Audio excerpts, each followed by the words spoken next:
बंद कर दी। तब तक नारद जी आए। नारद जी ने कहा मैं बताऊं, अभी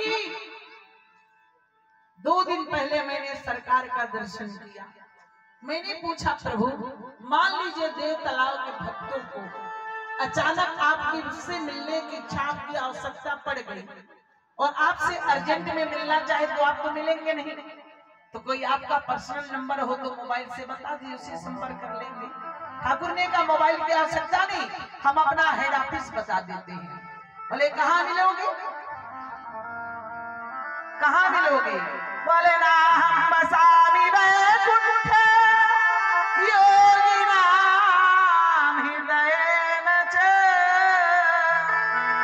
मद भक्ता यत्र गायन्ति तत्र तिष्ठामि नारद तत्र तिष्ठामि नारद। कहा ना मैं वैकुंठ में मिलूंगा, ना मैं योगियों के हृदय में मिलूंगा, तो कहाँ मिलोगे? जहाँ मेरा भक्त मेरा भजन करेंगे मैं उन्हीं के बीच में मिलूंगा। तब तक एक बुजुर्ग उठकर खड़े हुए। अब आजकल बुजुर्गों की बात कोई सुनता कहाँ है? बुजुर्ग अगर आज के नौजवानों से कहते बच्चा ऐसा मत करो, चुप रहो, तुम्हारा जमाना निकल गया, हमारा जमाना, हमारे जमाना। बुजुर्ग कहते हैं जिस बालक को मैंने तोतली भाषा तोतली वाणी में बोलना सिखाया, वही बच्चा बड़ा होकर उसी मुख से मुझे चुप रहना चाहता है। बुजुर्ग कहते जिसे बचपन में पाला था वो कैसे तन के बैठा है, जिसे रक्षक समझता था वो भक्षक बन के बैठा है। जगत में वृद्ध जन अवनित में अपमान सहते हैं, जबाने खींच ली जाती अगर कुछ मुंह से कहते हैं। बुजुर्ग बोल नहीं सकता। आज यही भारत का बेटा है, अपने पिता की आज्ञा पर अयोध्या का चक्रवर्ती साम्राज्य त्याग दिया था। आज का बेटा अपने बाप के कहने पर 2 रुपए का गुटखा नहीं छोड़ सकता।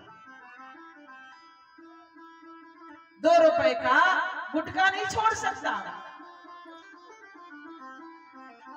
गुटखा बेचने वाला ऊपर लिखा रहता है इसको खाने वालों को कैंसर होगा, फिर भी तुम बेवकूफ हो खा लो, हमारा को तो पैसा मिल रहा है, वो लिखा होता है और देख कर भी लोग खाते हैं। अगर बाप ने कह दिया बेटा मत खाओ इसमें जहर है, चुप रहो,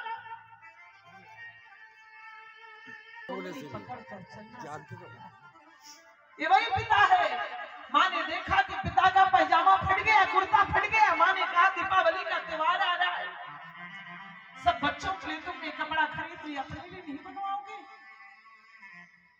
जाकर के पत्नी के कहने से कुर्ता पैजामा बनवाया, ला करके नापा, जब नाप करके रख दिया, बेटा आया, पापा ये तो बहुत अच्छा लग रहा है, पहन के देखो। पहन के देखा, अच्छा लग रहा है, पापा इसे मैं ले लूं?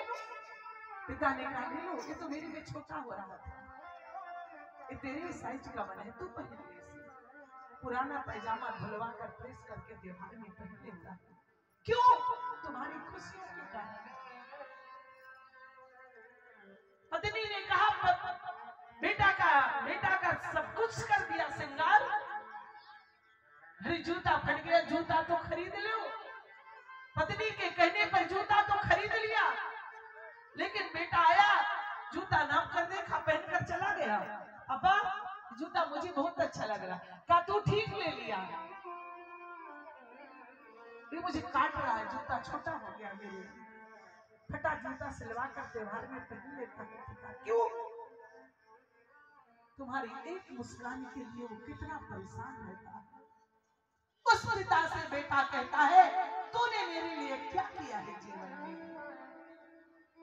अरे मूर्खो, सबसे पहले उन्होंने उपकार ये किया कि इस धरती पर तुमको जन्म दिया, मानव बनाकर तुम्हें संस्कार दिया, उंगली पकड़कर चलना सिखाया। ये वही माता है, ये वही माता है जिसके बिस्तर को गीला किया, माँ ने इधर लेटाया, इधर भी गीला किया, माँ ने सीने से लगाया, रात भर ठंडी में कांप जहां भी देवी देवताओं के चरणों में गई तो अपने लिए कुछ नहीं मांगा, तुम्हारे लिए मांगा। तू खुश रह, तू खुश रह, तू प्रसन्न रह, मेरे बेटे को नौकरी लग जाए। भगवान ने कृपा किया, नौकरी भी लग गई, अच्छी बहू मिल जाए, बहू भी मिल गई, नाती पोता हो जाए, सब हो गया, गाड़ी मिल गई, बंगला मिल गया, नौकरी, सब चकाचक। गाड़ी में बैठने लगे, दरवाजे में गाड़ी आई, तुम्हारा परिवार बैठ गया। माँ भी दौड़ कर आई, बेटा कहाँ जा रहे हो? बोले वैष्णो माँ का दर्शन करने जा रहा हूँ। माँ ने कहा मुझे भी ले चलो, मैंने दर्शन नहीं किया कभी। बेटा बोले माँ गाड़ी में जगह नहीं है, क्योंकि एक परिवार का ही है जगह, एक परिवार के लिए गाड़ी। अरे ना हम दो, हमारे दो, भूल जाओ इस बात को, ये दो तब तुम दो, तब तुम्हारे दो। अगर ये दो नहीं होंगे तो तुम दो कहां से आओगे? इसलिए जीवन में याद रखना भारत के नौजवानों, जिस माँ ने 9 महीना तक कोख में तुम्हें पाला है, उस माँ के लिए तुम्हारी गाड़ी में जगह नहीं है। कैसे वैष्णो माता के चरणों में तुझे जगह मिलेगा? कैसे वैष्णो माता का आशीर्वाद मिलेगा? बाबा धाम में जल चढ़ाने जा रहे हो, जाओ बाबा धाम में जल चढ़ाने, वैष्णो माता में नारियल चढ़ाने जाओ। वैष्णो माता में नारियल नहीं, खोपड़ी फोड़कर चढ़ा दो। बाबा धाम में जल की जगह अपना खून चढ़ा दो, लेकिन जब तक माता पिता का आशीर्वाद नहीं मिलेगा, तब तक बाबा धाम में वैष्णो माता में आशीर्वाद मिलने वाला नहीं है। इसलिए याद रखना, जीवन में मातृ देव भव, पुत्र देव भव, गुरु देव भव, आचार्य देव भव। माता पिता प्रथम देवता। मैंने देखा है बाबा धाम में जल चढ़ाते हैं, बाप ने कह दिया बेटा गर्मी बहुत ज्यादा पड़ रही है, एक गिलास घड़े का पानी दे दो, गला सूख रहा है। तो बेटा कहता जब तुम मुझे खड़े देखते हो तो कुछ न कुछ काम बता देते हो। बाबा तुम्हारा जल स्वीकार की करेगा? एक बात बताओ, एकनाथ जी महाराज बहुत बड़े साधक संत थे, नाम सुने होंगे एकनाथ जी का। बहुत बड़े साधक संत, संतों के साथ मां गंगोत्री से जल लाकर रामेश्वरम धाम जा रहे थे जल चढ़ाने के लिए।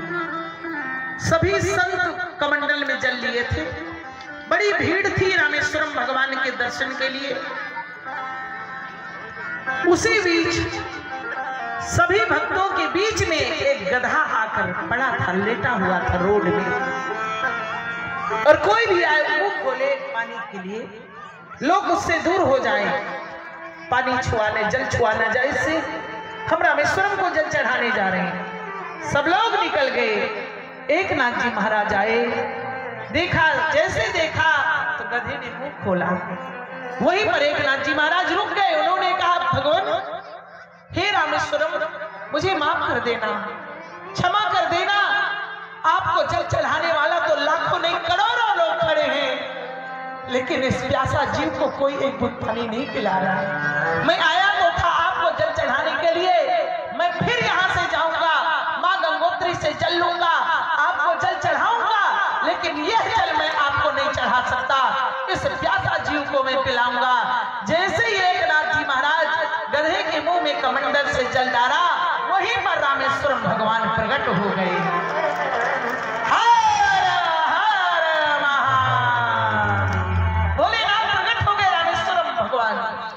बोले एकनाथ, इसी जल का प्यासा तो मैं भी बैठा हूँ।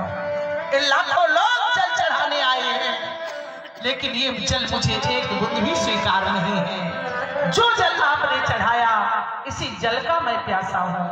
मैं निवेदन करूँ आप लोगों से, मत जाइए चारों धाम की यात्रा करने, मत जाइए बाबा धाम में जल चढ़ाने, मत जाइए 1 महीना कल्पवास करने प्रयागराज, मत जाओ वैष्णो माता का दर्शन करने। घर में अगर बुजुर्ग माता तुमने सेवा कर लिया है तो चारों धाम का आशीर्वाद तुम्हारे आंगन में आएगा। तुम पूजा करके देखो, तो पूजा करके देखो। इसलिए भारत के नौजवानों, मैं बार बार कहती हूँ, जिस माँ के आंचल को तुमने बचपन में गीला किया है, उस माँ की आंखों को बुढ़ापे में गीला होने से बचा लेना, वरना परमात्मा कभी माफ करने वाला नहीं है। आज महाराज भोलेनाथ ने कहा, सुनो मत जाओ। अनाथों के नाथ, तीनों के नाथ बाबा विश्वनाथ ने कहा, मत जाओ वृंदावन, काशी, मथुरा, अयोध्या। भगवान इसी देव तालाब में आएंगे तो करना क्या पड़ेगा? बोले हरि व्यापक सर्वत्र समाना, हरि व्यापक सर्वत्र समाना, हरि व्यापक सर्वत्र समाना, हरि व्यापक सर्वत्र समाना, हरि व्यापक सर्वत्र समाना, हरि व्यापक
ज्यादा भीड़ ना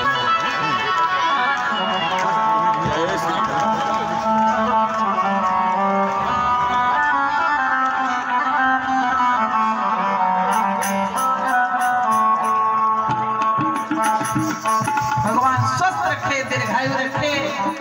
बहुत दिनों बाद इस व्यासपीठ में आप आए, बड़ी प्रतीक्षा करनी पड़ी तिवारी जी को। कहा था जी 10 साल का इंतजार आपने कराया। अच्छा चलिए, अब कोई बात नहीं, आपका छोटा भाई है, आपके वरदस्त होंगे तो भगवान की कृपा होगी कि आपके लाडले बनकर। अच्छा भतीजे हैं, अच्छा कोई बात नहीं, तो आपके गोद में पुनः बैठ गए। अब आप संभालें, आप जाने। बोलिए रामलाला सरकार की।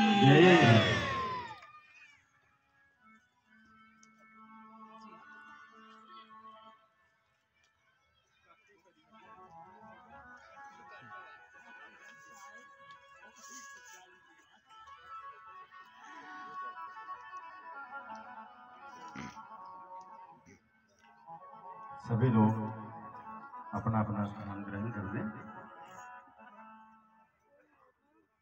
जो लोग खड़े हैं उनसे मैं आग्रह करूंगा कि आप बैठ जाएं। अब भगवान की जन्म के बाद आरती करके ही ना जाएंगे आप? जल्दी है?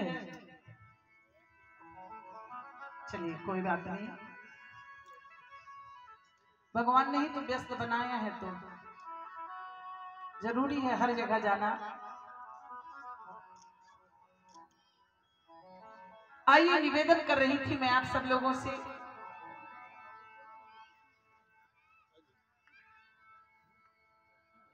तिवारी जी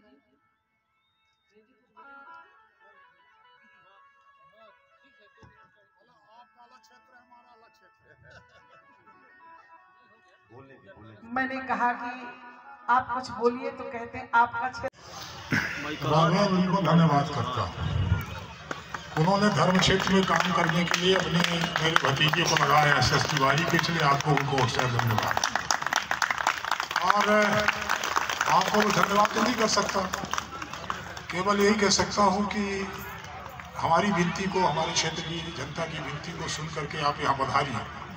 और इनको भी एक, क्योंकि हर बार ये मंदिर ही देवतलाव का शिवधाम कहलाता है, तो स्वाभाविक अपने आप जब शिवधाम का नाम लेते हो तो धर्म क्षेत्र अपने आप हो जाता है।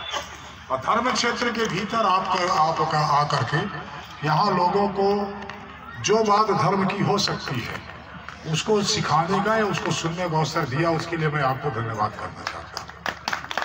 अभी आपने जिक्र किया और मैंने जो कहा कि मैं दोनों क्षेत्र अलग है, आपका क्षेत्र है, धर्म का क्षेत्र है, जिसमें दूसरी तरह की बातें होती हैं, और हमारा क्षेत्र दूसरी तरह है।